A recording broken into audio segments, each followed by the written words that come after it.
To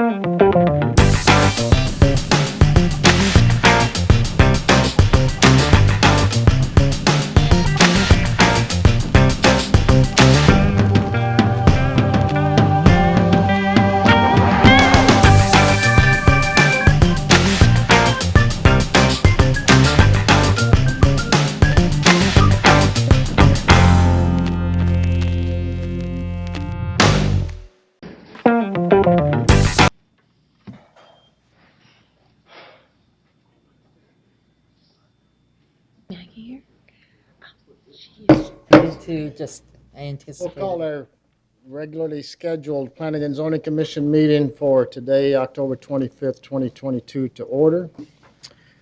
First thing we will do tonight is verify the quorum. Ms. Amber. AJ Mosqueda, Present.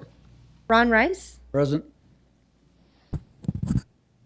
Tim Bowers, Jim Allen, Present. Scott Morehorn, Present. Danny Bryant, Present. Yes Rosales, Gary Black, Here. Bobby McDermott, Here. Ron Van Wy. Here. Chairman, you do have a quorum.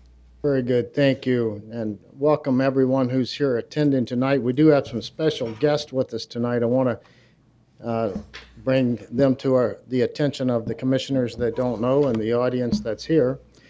We have Mr. Howard Blitz with the Freedom Library. He's here with us tonight. He's standing in the back. You're going to get a picture of these guys in a few moments. Along with school teacher Amanda Levy. Amanda Levy is a teacher at Southwestern Christian School. She has part of her 5th grade class here with her tonight. I understand that they were doing some school work that had to do with planning and zoning and the field trip to watch in action as the Yuma County Planning and Zoning Commission does its work. We'll welcome you and thank you for coming. Next thing on our agenda is the Pledge of Allegiance. So I'd like to ask you all to stand and join us as Susanna from the 5th grade class leads us in the pledge.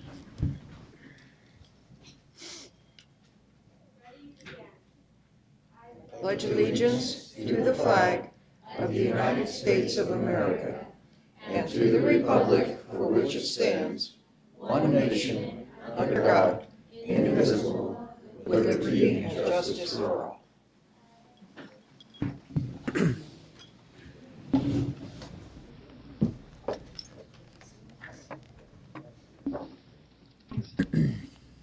So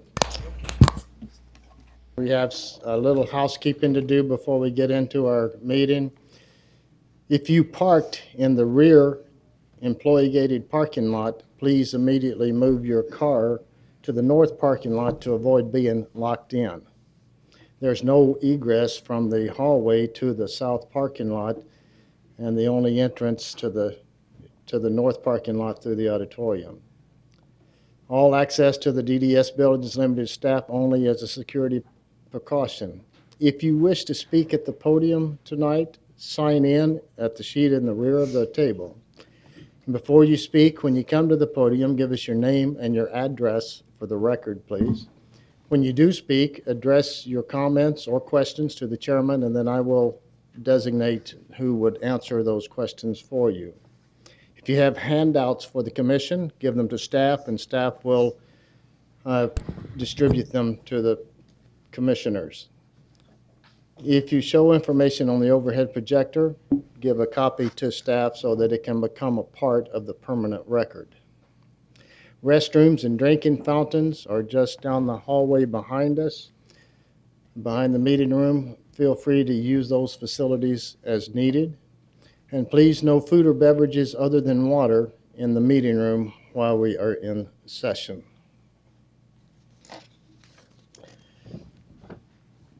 Moving on to the agenda, item number 3 is approval of the Planning and Zoning Commission regular meeting minutes of September 27th, 2022. Mr. Chairman, so moved. Second. There is a motion by Commissioner Black with a second by Commissioner Rice to approve the Planning and Zoning Commission minutes from our September 27th meeting as published. Any discussion? If not, all in favor say aye. Aye. Any opposed? Minutes are approved as published. Next item on the agenda, item number 4, special use permit case number 22-06. Jeremiah Woodridge requests a special use permit per section 604.03 of the Yuma County zoning ordinance. Staff report, please. Thank you, Mr. Chairman, members of the commission. Anson Lahosset, Senior Planner, presenting Special Use Permit Case 2206. The parcel is located in the Yuma Mesa Planning Area at 2097 West Chico Lane, and the intent is to build a detached accessory dwelling unit. This is the zoning vicinity map, zoning and vicinity map. Parcels to the west, north, and east are within the Pecan Park subdivision, zoned R140, and improved with site-built homes. Parcels 7 and 11 are within the City of Yuma jurisdiction, are zoned SR1, and are improved with site-built homes. Parcel 1 and 196-08007 are zoned RA40 and are an agricultural use. This is the site plan submitted by the applicant. There is an existing residence on the parcel, and the applicant proposes to convert an existing detached metal building in the rear yard of the parcel to a dwelling unit. And this is a proposed floor plan and elevation of the conversion.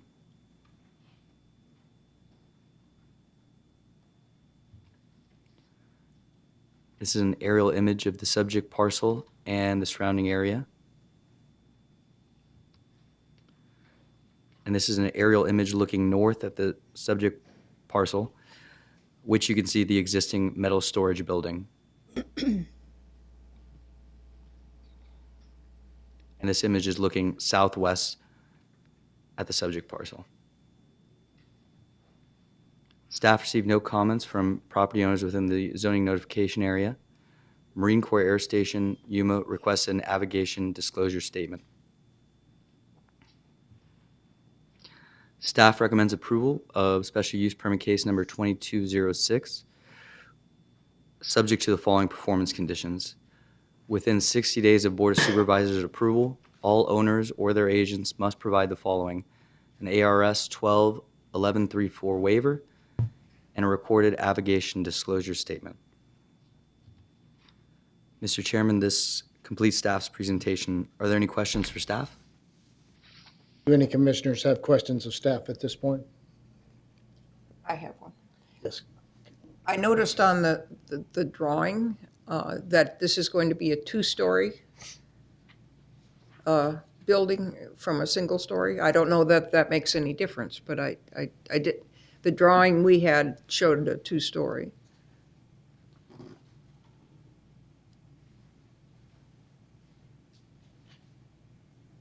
Mr. Chairman, I believe you are correct. In the floor plan, it does appear to show stairs in the middle of the floor plan for this existing metal storage building. Mr. Chairman, it would not make any difference on staff's Okay, recommendation. that's all I wanted to know, is if it was important to anything at all. Any other commissioners have questions of staff? What is the purpose of the use, sir? Mr. Chairman, purpose of the use? Purpose of the use. Mr. Chairman, the purpose of this use, proposed use, would be an accessory dwelling unit, accessory to the principal dwelling. And it would be subject, I assume, to the not being able to rent either partial, like, is that accurate still a requirement? Mr. Chairman, the Yuma County zoning ordinance prohibits the renting of accessory dwelling units. So I'm sure that the applicant will be able to bring us up to speed. Any other questions of staff? If not, is the applicant present, and would the applicant like to speak now?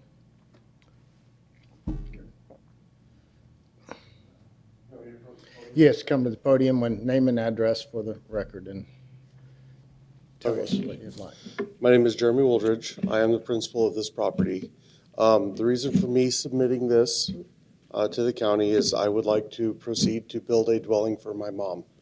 My father recently passed away, and we've been having her live with us under the roof to help take care of her in her time of need. And as a family, we all came together and decided to sell her home. With me having a larger parcel, already having a building, I thought it reasonable and prudent and approached several friends and neighbors if they would have a problem with me building an accessory dwelling for her to live on the property with me. That way, as she lives out the rest of her years, she always has a place to call home right there with her family. Speaking to your question about it being a two-story, the eaves on the building are at 16 feet. It doesn't allow for a two-story, but it does allow enough room for a loft. And the stairs are just for a little office space upstairs. Knowing full well that height is an issue, getting close to the edge of the buildings, we had planned on filling it out with bookcases anyways. That way there's no clearance issues with head or anything like that. The other issue that has come up in this process is the septic. I recently had to go through and put in a whole brand new septic, and in that process, I built it out accordingly so that it would handle the additional load another dwelling would put on the property. My well is already sufficient to handle this, and I believe that's about the only thing. For the board, is there any other questions that you guys might ask of me that I might be able to assist with? Do any commissioners have questions of the applicant? Okay. Thank you for sharing with us, and I hope things work out well with your mother and her. They're getting better, sir, and I appreciate the board and your time. Thank you. Thank you. This is a public hearing, and we will open the public hearing portion of the meeting now. Is there anyone in the audience who would like to speak concerning this special use case 22-06? Please come forward, name and address for the record.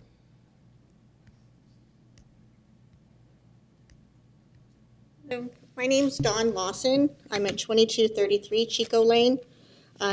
Chairman, my only concern with the proposal, I'm a hospice nurse, love that he's going to take care of his mom, but I just kind of don't understand some of it because there's 2 bathrooms. I'm a little confused by that, like why there needs to be multiple bathrooms if it's just for one resident.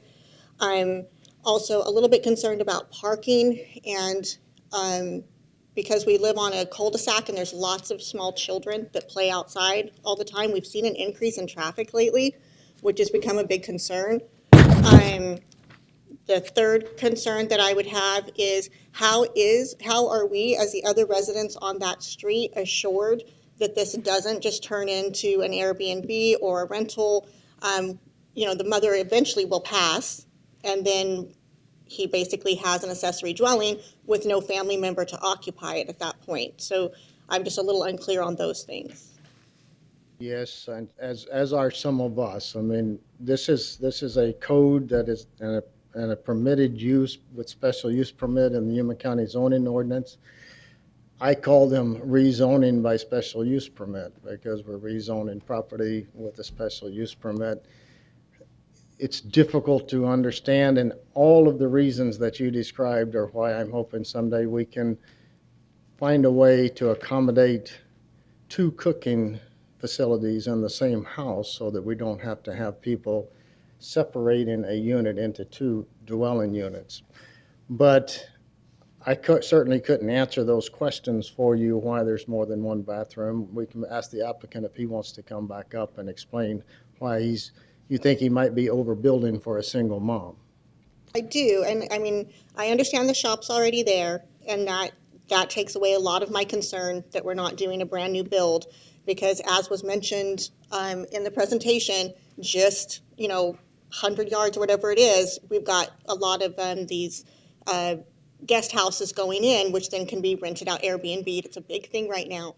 And I have a big concern that that'll change the neighborhood in which And unfortunately, I mean, the code doesn't address the size or as long as it's a second dwelling unit and it's not rented. It doesn't give us limitations of size and stuff, so he's within his right to ask this. You're in your right, within your right to bring up these questions, and somehow we're going to have to try to find a solution to that one of these days. Any other commissioner have questions of this speaker? Mr. Chairman, I'm under the impression that the accessory dwelling cannot be rented separate. Is that correct? Chairman, that is correct. As That should ease your pain. How do we assure that?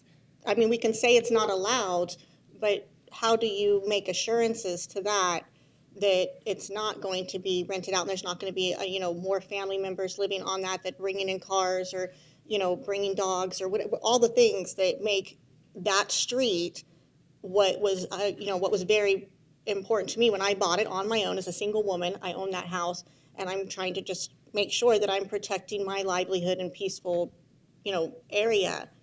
I think to be sure that we can't guarantee you that it will always be just mom living there. It could be brother and sister with 4 kids living there someday.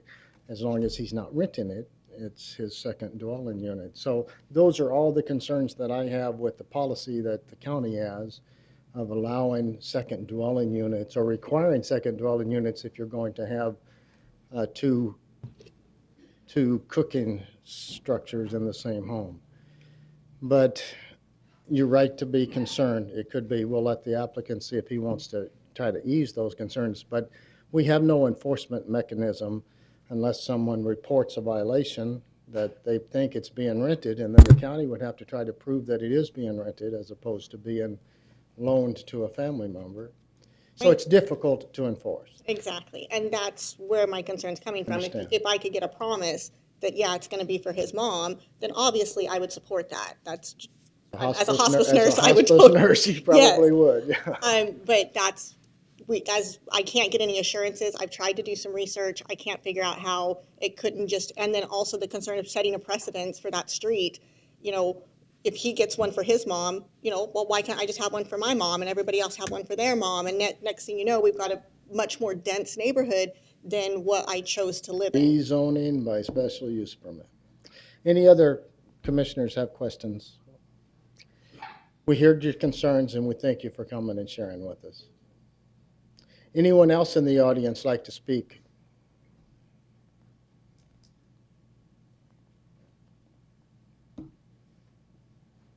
Evening, Mr. Chairman, members of the commission. Pat Headington, I reside at 2087 West Chico Lane. And I also have permission to speak on behalf of my neighbor located at 2037. We are in support of this special use application. Me personally, I can understand the trials and tribulations of aging parents and having to take care of those, experiencing with both my mom and my dad. So I can understand the desire to keep them close and take care of them. And at the same time, a little bit of separate space is always good. So I can appreciate that. So, and as far as the rental situation goes, I think that's for the neighbors to take care of. That's for us to work with our fellow neighbors and make sure that those instances don't happen. So, any questions of me? I would like to have you explain how you would know if it was being rented as a neighbor. As a neighbor? Well, actually for us, there's many of us, including Mr. Wooldridge, we all work together to flood irrigate all these properties. So we're in constant communication with each other. We know what's going on in and out of these different properties. So for us, it's pretty easy to keep track of what's going on there. So you guys openly share your business with each other. You know how many rentals all your neighbors own and which ones are vacant. I know well what goes on in our neighborhood. I have been down there since I was 5 years old. So yeah, I know quite a bit about that neighborhood. That might give the nurse a little bit of solace, the fact that we have a planning and zoning employee living down the street that knows their neighbors that well.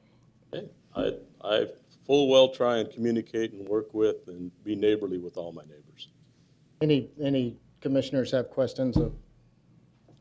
Thank you for sharing with us.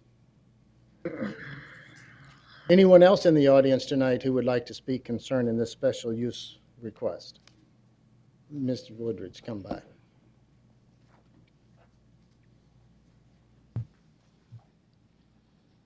Hearing the concerns that were brought up, in particular with the plans, the secondary bathroom, it's not a full bathroom, it's a powder room, so that guests who come over to visit and whatnot are not having to go completely into the other bedroom, into that restroom, because that's a private space. So it's just mainly a sink and a toilet. And as far as the increased traffic through the whole neighborhood, two of those kids happen to be mine.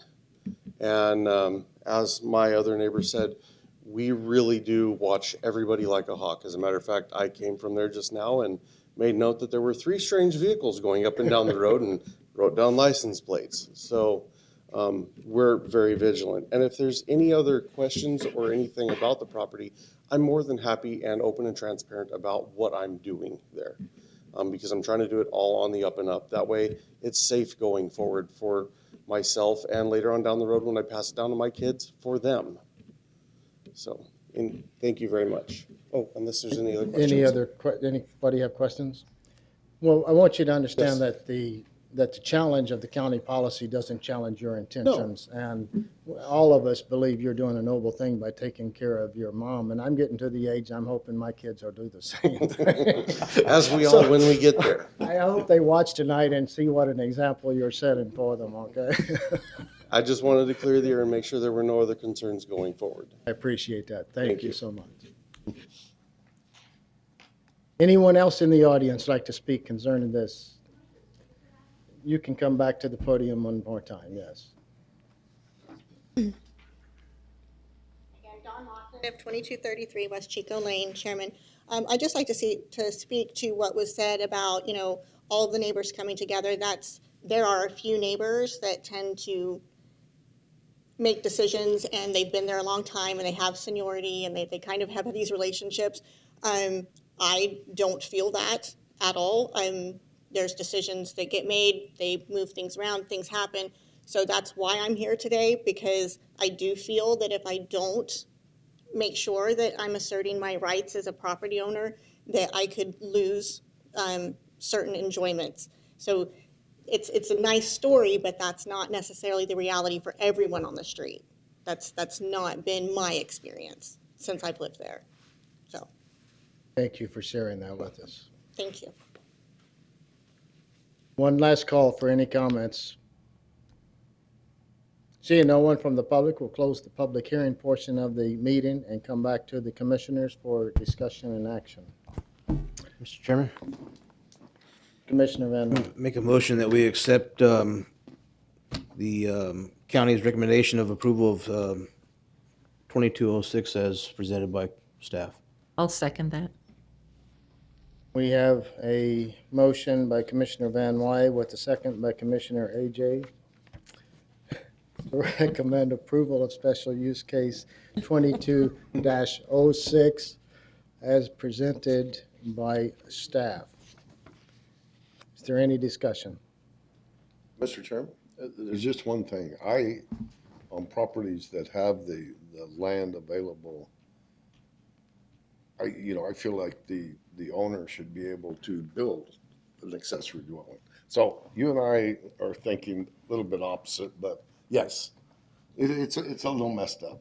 I think land that is appropriate to have 2 residences could be subdivided and by rezoning and have 2 affordable units that could lower the cost of housing. There's lots of advantages by having 1 house per property as opposed to 2, but you and I will have to debate that. It's a big door. I bet it's at least a 6-pack of difference. I think you're right. Yeah. But having said that, I do admire folks who want to take care of their family, so that nothing should distract from that. I would also like to have Mr. Headington invite her to the next irrigation party too. I think that would be a noble thing to do. You want to make that a condition? That might be a condition, yeah. We better not do that. We have the motion and the second. Is there further discussion? All in favor, say aye. Aye. Any opposed? Motion passes. The recommendation will be approval of special use permit 22-06 disguised as a rezoning. Item number 5 on tonight's agenda, rezoning case number 22-17. Venehi Vega, agent for Francisco Aguirre and Ramon Ortega, request the zoning of a parcel 10 gross acres in size from rural area 10 to rural area 5 acres. Staff report, please. Thank you, Mr. Chairman, members of the commission. Javier Barraza, senior planner, present the rezoning case 22-17, located in the Yuma Mesa planning area at the southeast corner of Avenue 1E and County 15 and 1/4 Street. The intent is to split the parcel into two for residential development and agricultural use. This is the zoning and vicinity map showing the subject parcel highlighted in red at the center of the map. Property is accessed along the west via Avenue 1E, which is a paved road. All properties surrounding the subject parcel are zoned RA10 in ag use, except parcel number 1 and parcel number 746-45002, which are improved with a site build and a manufactured home. The subject parcel is under the 70-74 decibel noise zone. This is the site plan submitted by the applicant, showing how they intend to divide the property into parcel A and B, 5 acres in size, north and south.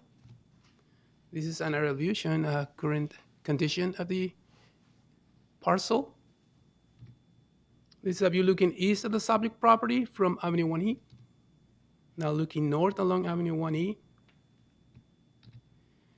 Staff received one letter in opposition from a property owner outside the zoning notification area. Also received comments from MCAS requesting a navigation disclosure statement to be recorded.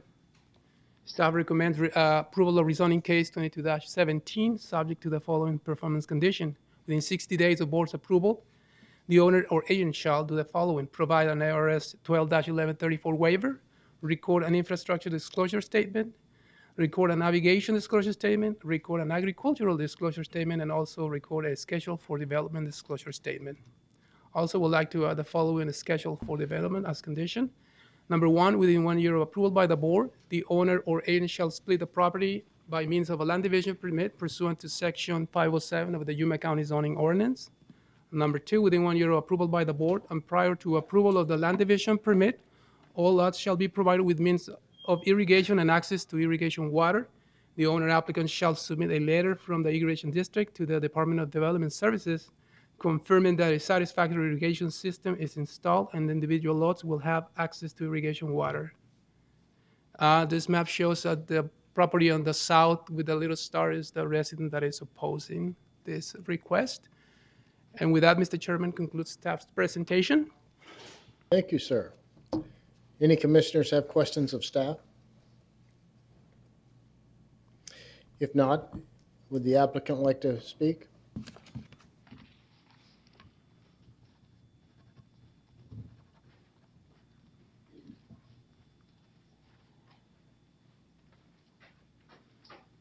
Good evening, Mr. Shellman, Commissioners. Vianey Vega, Vega & Vega Engineering, 2619 South Avenue 10 Heavy. It's just to reiterate that the property is going to remain on agricultural use. There's 2 current owners right now, and the reason of the rezoning is they want to split the property into 2, so each one takes his own lot and parcel, and they move, keep doing business as usual. So I'd be more than glad to answer any questions that commissioners might have. Any commissioners have questions of the applicant? Looks fairly simple. Thank you, sir. Thank you very much. We will open the public hearing portion of this meeting up now. And is there anyone in the audience who would like to speak concerning this request, rezoning case 22-17? Welcome, sir. Antonio Martinez, Marine Corps Air Station, Yuma. And I just want to start by saying we do not object to this request. And the main reason is because We're just going by what the ARS mentions, ARS 28-8481, which states that residential can actually be placed in the noise zones if they're for agricultural use only, I guess, in support of agriculture. So we understand at the Air Station that agriculture is like the number one economic driver for Yuma County. And second is military. So, I mean, we're always looking at those two. So we look at every case and we look at everything that brings to the table. So that's why I'm hoping this is not a shock that we are being here in front of you saying that we do not object. We are not in favor of residential and noise zones, obviously, because of safety for the families, because obviously all the aircraft up in the air. But at the same time, we do not want to be on the way, especially when there are rules in black and white that can actually authorize this use. So that's the only reason we requested that aviation disclosure, so the owners understand that there will be noise and there will be aircraft flying on top. It may take us a while to catch our breath, but we'll get over the shock. Yes. Any questions for me? Anyone have questions of the? Thank you for coming. Thank you. Appreciate it. Anyone else in the audience would like to speak concerning this rezoning case number 22-17? Seeing no one, we'll close the public hearing portion of the meeting, come back to commissioners for discussion and action. Mr. Chairman, will you take a motion? Yes, Commissioner Black. I would make a motion to recommend approval of rezoning case number 22-17 as presented. With a second by Commissioner McDermott, we have a motion by Commissioner Black, seconded by Commissioner McDermott, to recommend approval of rezoning case 22-17 as presented by staff. Any discussion? All in favor, say aye. Aye. Any opposed? Recommendation is unanimous, and we will move to item number 6 on tonight's agenda. Rezoning case 22-18. Adrian Vega from Dahl Robbins and Associates, agent for Gary and Lynn D. Raquel, requests the rezoning of a 2.1 acre portion of a parcel 10 gross acres in size from RA10 to suburban site-built 2 acre SSB2, and the remaining portion to rural area 5 acre RA5. Staff support. Mr. Chairman, Yes. I will be recusing myself from item number 6, rezoning case number 22-18. I'm currently employed by the agent for the applicant. Let the record show that Commissioner Mulhern has declared a conflict, will not participate in discussion or action concerning rezoning case 22-18. Now we're ready for that staff report. Thank you, Mr. Chairman. Javier Barraza, Senior Planner, presenting rezoning case 22-18. This project site is located in the Yuma Mesa planning area at 6778 East County 13.5 Street in Yuma, Arizona, and the intent is to create 2 parcels. This is the zoning and vicinity map. Subject parcel is highlighted in crosshatch at the center of the map. It is zone RA10. It's improved with a site build on the front of the property and the rest and accessory structures. The rest acreage on the rear, on the north, is in desert terrain. Property's access actually has 4 points of access since there's dedications all around it. But principal access is on County 13.5 Street on the south. Parcel 19721-005 is zoned suburban site built 2 acre minimum. It's in desert terrain currently. Parcel 7, 8, 9, and 10 are zoned suburban ranch 2 acre minimum, improved with a mixture of manufacturing homes and site built dwellings. Parcel 6 is improved with a site built dwelling, zoned suburban site built 2 acre minimum.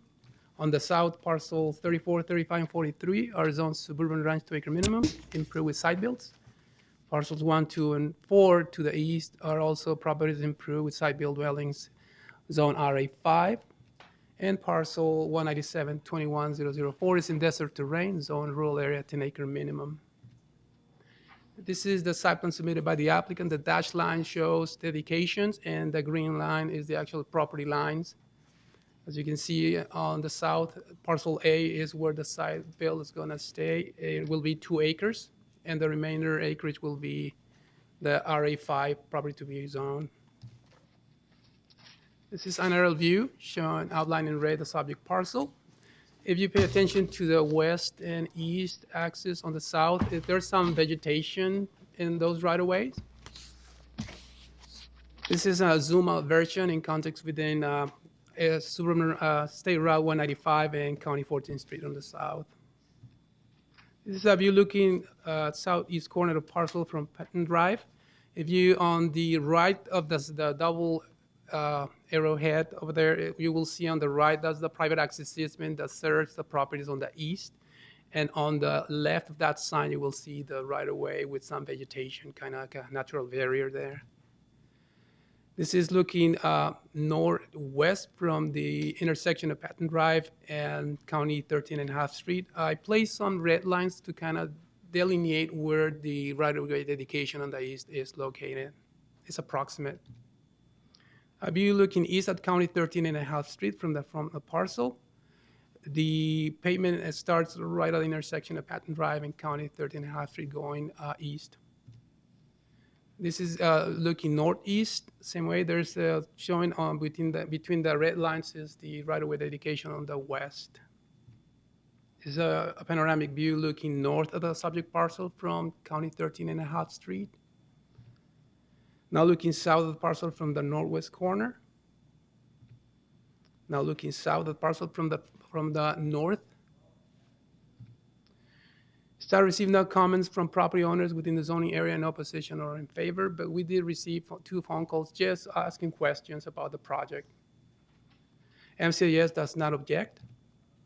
Staff recommends approval of rezoning case 22-18, subject to the following performance condition. Within 60 days of board's approval, the owner or agent shall do the following: provide an ARS 12-1134 waiver, record an infrastructure disclosure statement, record a navigation disclosure statement, record a range disclosure statement, and record a schedule for development disclosure statement. Also, the following schedule for development. It's a long condition. Number 1, within 1 year of board approval, and prior to approval of the land division permit, the owner shall apply for a grading permit with the Yuma County Engineering Department to improve either the road along the west from County 13.5 Street to the proposed driveway for parcel B, or the road along the east from County 13.5 Street to the proposed driveway for parcel B, or the road along the north, County 13 1/4, from Avenue 70 to the proposed driveway for parcel B as an access-built road in a dust-free condition by application of an aggregate-based course. Referred to attached standard C, the driveway shall contain the means of emergency vehicle to turn around in accordance with the 2003 International Fire Code and current Yuma County policies. Number 2, within 1 year of board approval and prior to approval of the land division permit, the owner shall submit certification from a licensed engineer confirming that roadway and a proposed driveway referred to in item 1 of the schedule for development were constructed according to standard C. Number 3, within 1 year of board approval, the property shall be split by means of a land division permit pursuant to section 507 of the Yuma County zoning ordinance. Any required easement shall be recorded with a land division permit. Mr. Chairman, this concludes staff's presentation. Thank you, sir. Does any commissioners have questions of staff? I have one question. On the developmental evaluation checklist on item number 10, there's a notation. It says 10 more trips. What does that mean?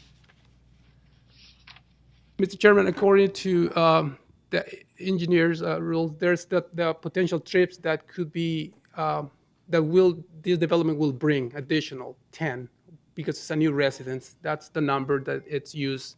10 per day? 10 per day. Okay, per day, gotcha.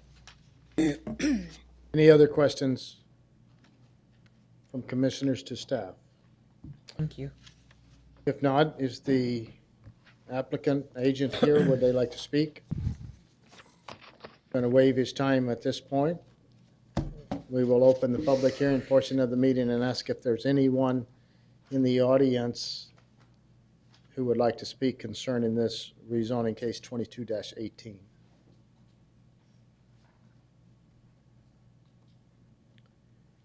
Seeing no one come forward, we will close the public hearing portion of the meeting and come back to the commissioners for discussion and action, and apparently the applicant is pleased with the recommendations of staff and in agreement with those. Commissioner Van Wy. I move that we approve the rezoning case 22-18 as presented by staff. I'll second. Either one. It's Commissioner Black. Commissioner Van Wy moves and Commissioner Black seconds. Recommendation for approval of rezoning case 22-18 as presented by staff. Any discussion? All in favor say aye. Aye. Any opposed? The recommendation of approval was unanimous. Item number 7 on tonight's agenda. Major amendment case 22-02. Martin Herman of Yuma Ben LLC, agent for Faithful Management Systems LLC, requests to change the land use designation of a parcel totaling 160 gross acres in size from agricultural rural preservation to agricultural industrial. Staff's report, please. Mr. Chairman, Yes. I'll be recusing myself from item number 7, major amendment case number 22-02. The company I'm currently employed by is working on some of the upfront planning for this project. So, Let the record show that Commissioner Mulhern has declared a conflict on item number 7, major amendment case number 22-02. Will not participate in discussion or action concerning this. We are now ready for that staff report. Thank you, Mr. Chairman. Members of the commission, Anson Lahosset, Senior Planner, presenting Major Amendment Case 2202. The subject parcel is located within the Yuma Mesa planning area at the southwest corner of County 19th Street and Avenue 2E alignment. The intent is, if approved, it will allow the applicant to request the rezoning of the property from RA10 to HI heavy industrial and a special use permit in order to allow the property to establish a green hydrogen production facility. This is the vicinity and land use map showing the subject parcel in crosshatch. The parcels south of County 19th Street have the same land use designation, agricultural rural preservation. And the subject property is located inside the 75 decibel noise zone of the AUX2. This requires a major amendment of the Yuma County 2020 Comprehensive Plan due to an increase of 20 or more acres of industrial space. This is the site plan submitted by the applicant.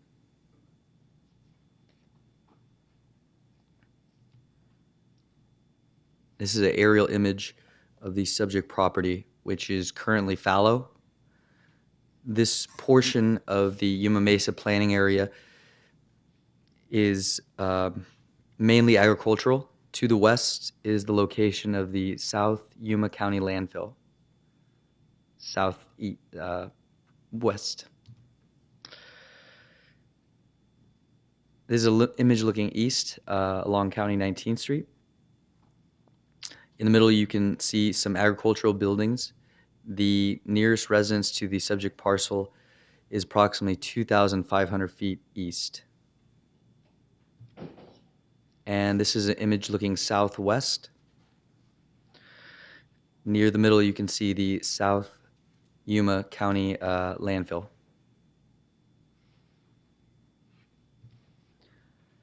Staff received no comments from property owners within the zoning notification area.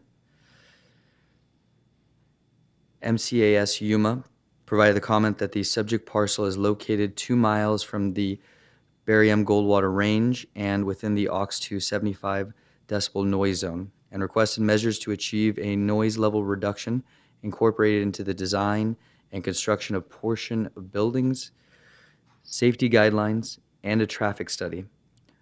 Federal Aviation Administration notice of proposed construction or alteration be electronically filed. Another agency provided a comment last week that was distributed amongst the commissioners prior to the start of the meeting and to the applicant. Staff recommends approval of the major amendment case 2202 based on the amendment is consistent with the existing character of the Yuma Mesa planning area. The amendment will be an overall improvement to the plan since this will ensure development occurs in a coordinated, contiguous, and comprehensive manner. And the amendment is in character with existing land uses and supports policies of the plan to provide consistent land uses. Mr. Chairman, this completes staff presentation. Are there any questions for staff? Yes, Commissioner McDermott. Yes. Couple or three things. Is this facility going to use a lot of water? Mr. Commissioner, I believe that question could be answered in the applicant submitted narrative report. That Mr. Chairman, the applicant or the agent might be able to provide that answer as well. Yes, when it's their turn.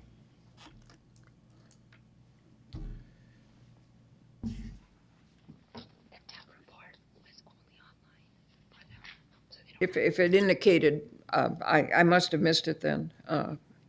Mr. Chairman, in public infrastructure facilities and services, it states that the applicant anticipates the potential need for potable water supply and sewer connection and/or septic field to support operation staff. Water required for green hydrogen is expected to be produced from existing on-site groundwater wells. It is noted that the use of water to support green hydrogen facility is significantly less than what would be consumed to support agriculture on the property. Okay. Is the agriculture in that area still active, or are they actively farming under the center pivots? Mr. Chairman, not on this subject property. I realize, but around them. The I'm just surrounding properties, Mr. Commissioner, with the green ovals around it, I believe that most of those have the central pivots. Okay. There's a comment in the report that that any proposed development may adversely affect the health and safety of future residents.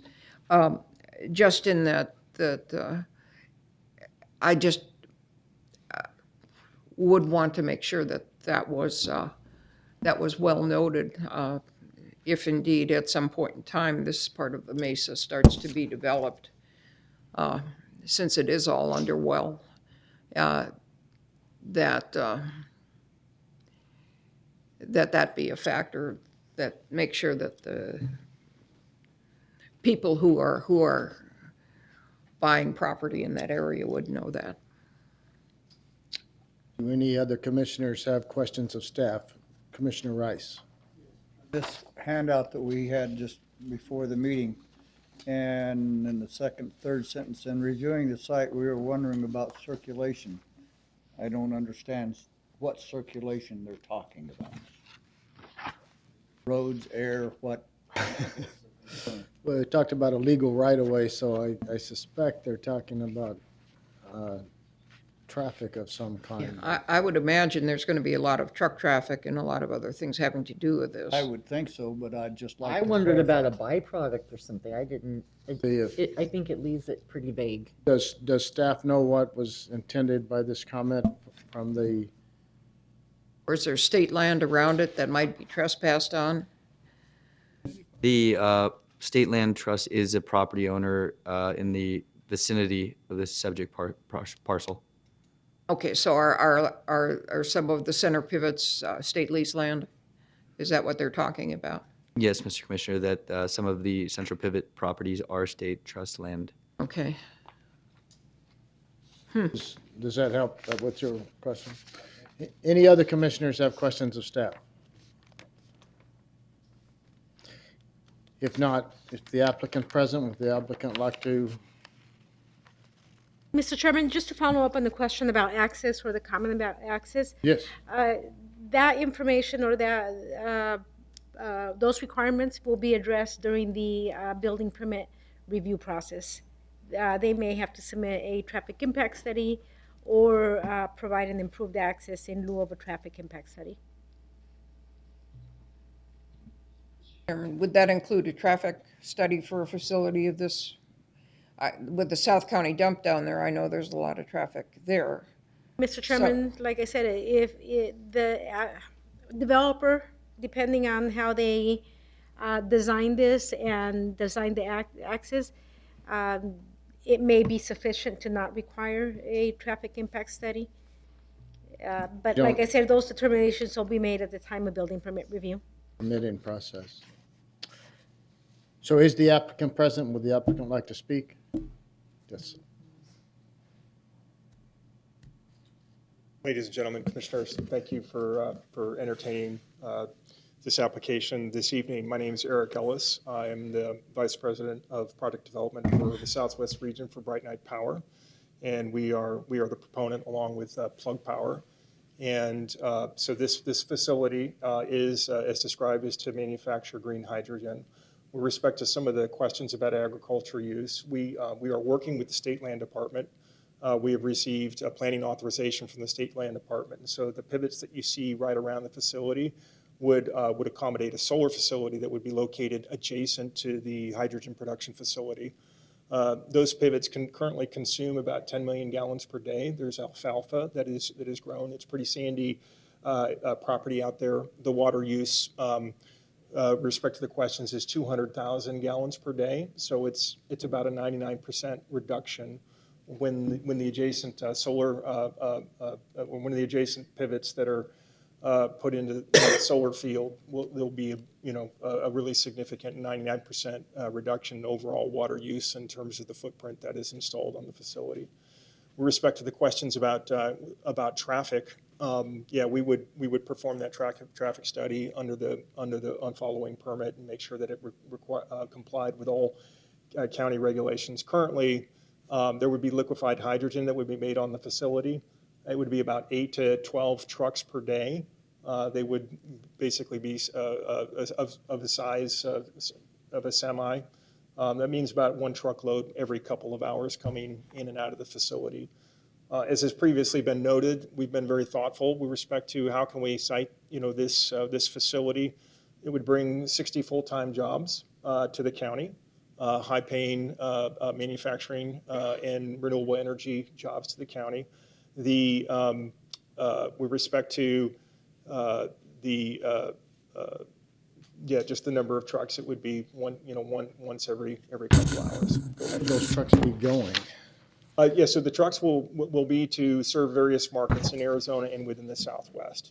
It's for industrial gases and it's for transportation fuel. There are various customers that are interested in Nikola, for example, Motors in Casa Grande is making actually hydrogen semi trucks that can now basically carry semi loads across the United States on a hydrogen powered truck. And so part of the purpose is this allows us to take basically resources that are available within the state of Arizona, the local sunshine and the local water, turn that into an industrial product and transportation fuel, and then use that within the state of Arizona, create jobs locally, and also provide a transportation fuel within the southwestern United States. And I can let my colleague Eli Shoemake also speak. He's with Plug Power. He's actually representing the manufacturer and is here tonight as well. Very good. Do any commissioners? Commissioner Rice. Is this state lease ground? Excuse me?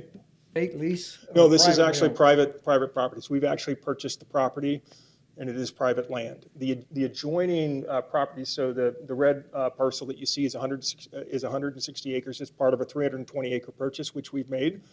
But basically the 5 pivots that you see that are directly south and to the east are state land, and the state is a cooperating partner. They've actually given us a planning authorization also. The state actually would serve, we would contribute upwards to $50 million to the state trust, and those funds would go to the K-12 educational programs throughout the state, and be some of the benefits that would flow from this project should it come to fruition. I'm a former school teacher myself, and so that makes me very makes you very smile. happy. Yeah. to see those, you know, those funds flowing into the K-12 trust. Any other commissioners have questions of? No, I'm good, thank you. Pleasure to speak with you. Thank you very much. Thank you. Need his address? You got it. Mr. Chairman, Yes. yeah, when looking at that map, you know, it says agricultural resident, rural residential. That is that an overlay zoning, or is that a suggestion? Chairman, that is the land use designation of the subject property. Land use designation. Designation. Hmm? Land use designation. Okay, so, okay, that would make me nervous. That's okay. All right, this is we'll open the public hearing portion of the meeting now and ask if there's anyone in the audience that would like to speak concerning this request. That could be if the other representatives want to speak tonight, you can certainly come forward and share anything you have, or if any member of the public wants to express support or opposition, this is a good time.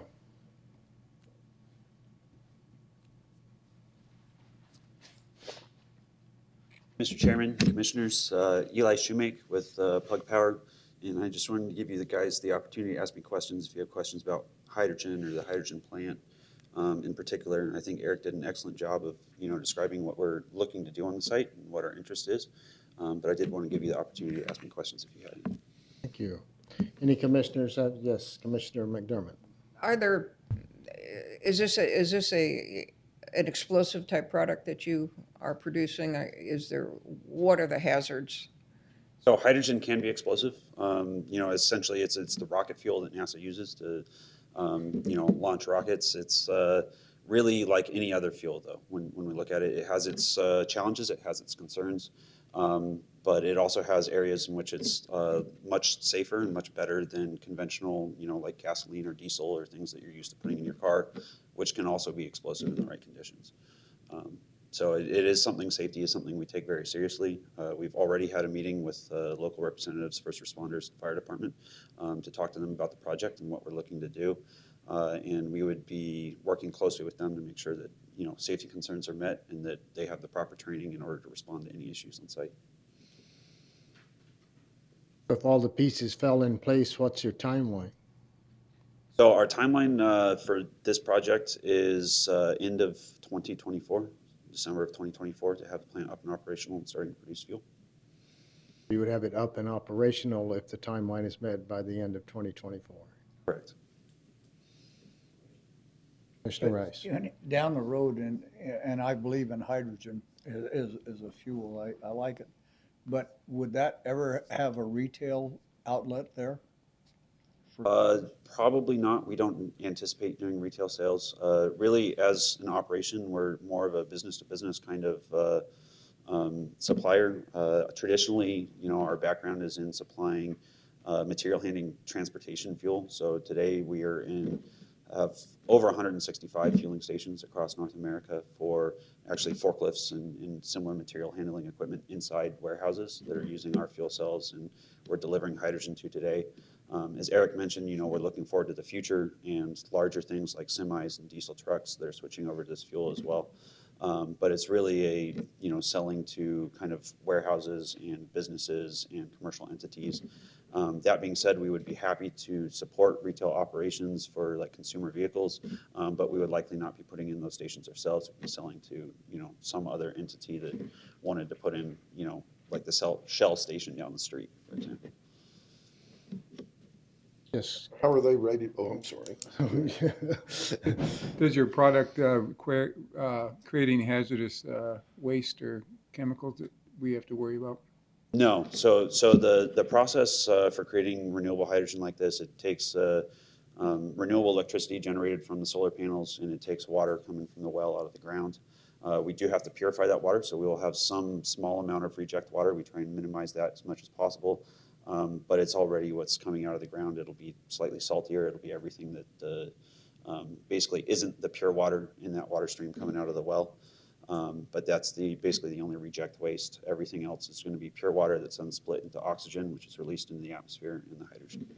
And what do you do with the wastewater? The wastewater is planned to go into an evaporation pond and concentrate it to salts. Mr. Black. My question was, how's hydrogen, as far as clean fuel, rated as far as like gasoline? As far as burning it, I'd like used in the car. So they're the only emission from burning hydrogen or using it in a fuel cell like we would is water. So That's it right. combines with oxygen, creates water again. So we could sell it to California, right? Correct. Yes. There's a reason we're in Yuma, yes. Commissioner McDermott.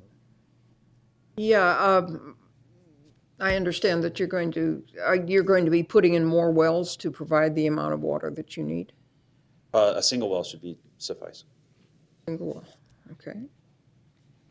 Now, is your solar use water as well? The solar system that you were proposing for that? That's probably a question best answered by Eric. He can come back up here, but I do believe they do have probably some panel washing. No problem.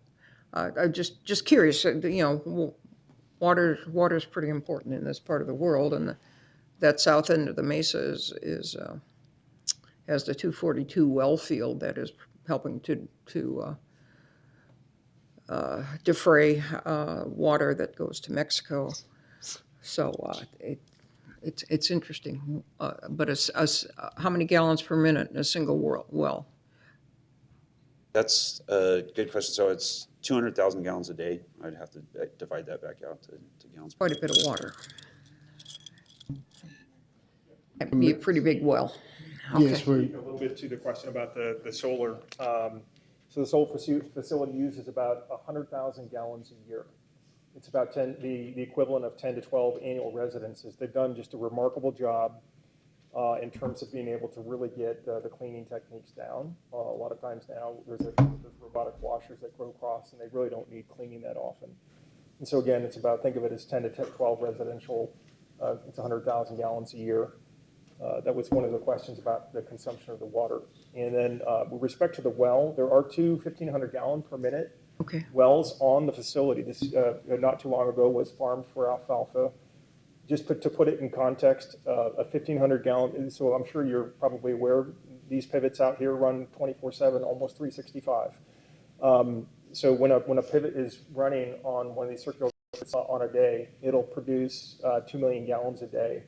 So just to put it in context, the usage that Mr. Shoemaker is describing is 200,000 gallons per day, and a pivot running in normal operation, one pivot alone consumes 10 times more water than the proposed use for this manufacturing facility here. So. Is water quality important? Yeah, as I said, the water quality, it's important in the fact that the electrolyzer, when it makes the hydrogen, needs to be really high purity.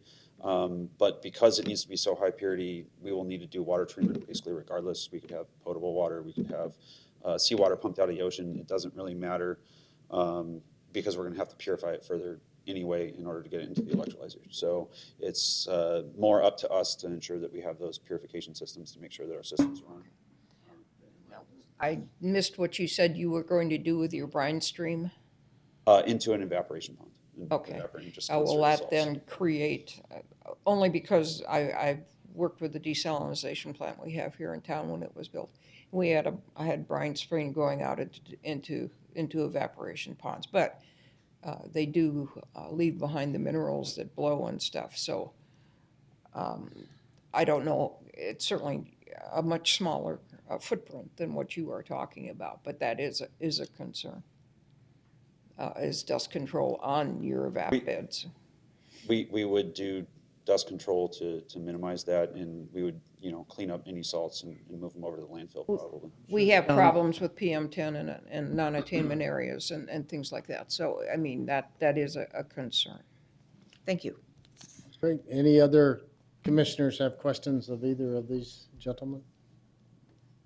If not, thank you, and we'll continue with the call to the public. If there's anyone else who would like to speak, we do have a speaker coming forward. I'll be quick, I promise. Antonio Martinez, Marine Corps Station, Yuma. So this actual zone for the use is compatible. It's compatible. The only concern that MCS has is the actual traffic. That's the reason we request kind of like a traffic study. We'd like to know what traffic route they will be taking. If they're actually using one truck every 2 hours, and if they're using 3E, then we're looking more at the force protection for the military installation, because, I mean, our main gate is right there on 3E. So that's one of the concerns that our security specialists looked at, because we actually got this project disseminated through all the installation, different departments. And, everything else, we worked it out. But that's one of the biggest concerns that we have, the security aspect.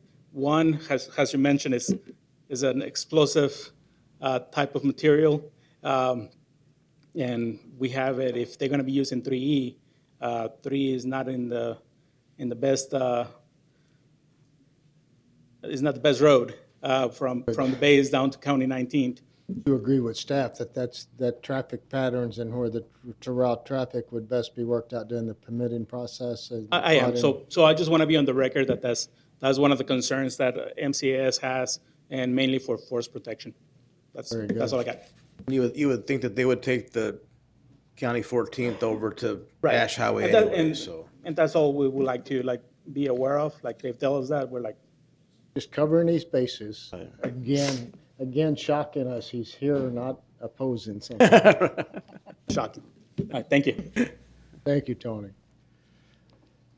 Any other members of the public, anyone in the audience who would like to speak concerning this request tonight for major amendment case number 22-02?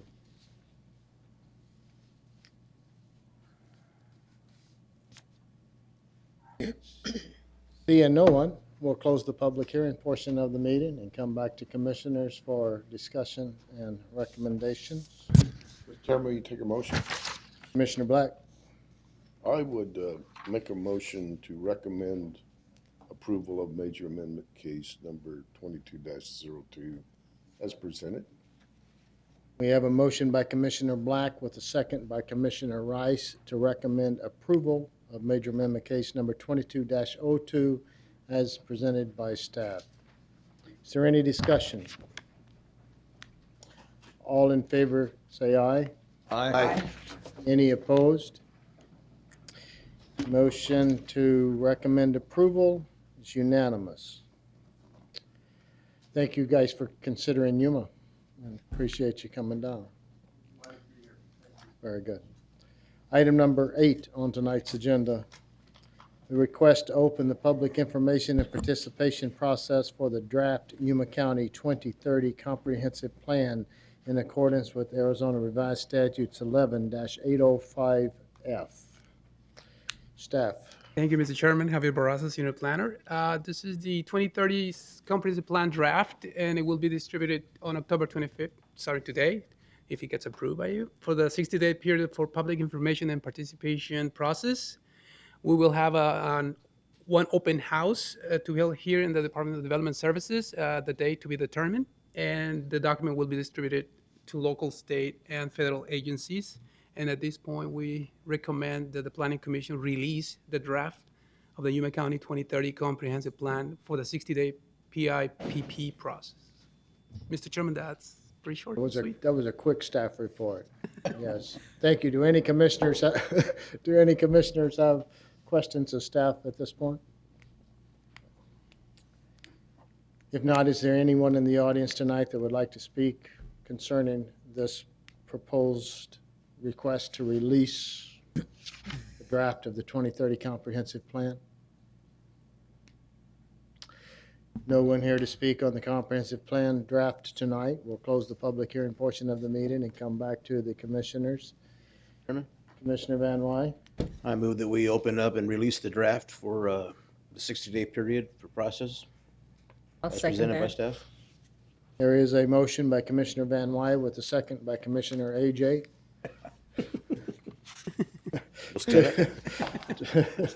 To open up the public information and participation process for the draft Yuma County 2030 Comprehensive Plan as requested by staff. Any discussion? All in favor say aye. Aye. Any opposed? The Official opening date is October 25th. It is open. Next item on tonight's agenda is discussion by the commission members or planning staff of events, current events, events attended, or future planning commissions. Does anyone have anything to offer tonight?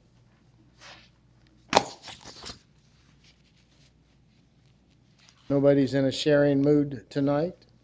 So next item on our agenda is to adjourn. But before we do, we want to thank the class, the fifth grade class, for coming in and joining us tonight, and Susanna for leading us in the pledge, and thank teacher Amanda Levy for bringing those students, and we enjoyed having your company and look forward to having you back again. All business has been conducted, so this meeting stands adjourned. Thank you.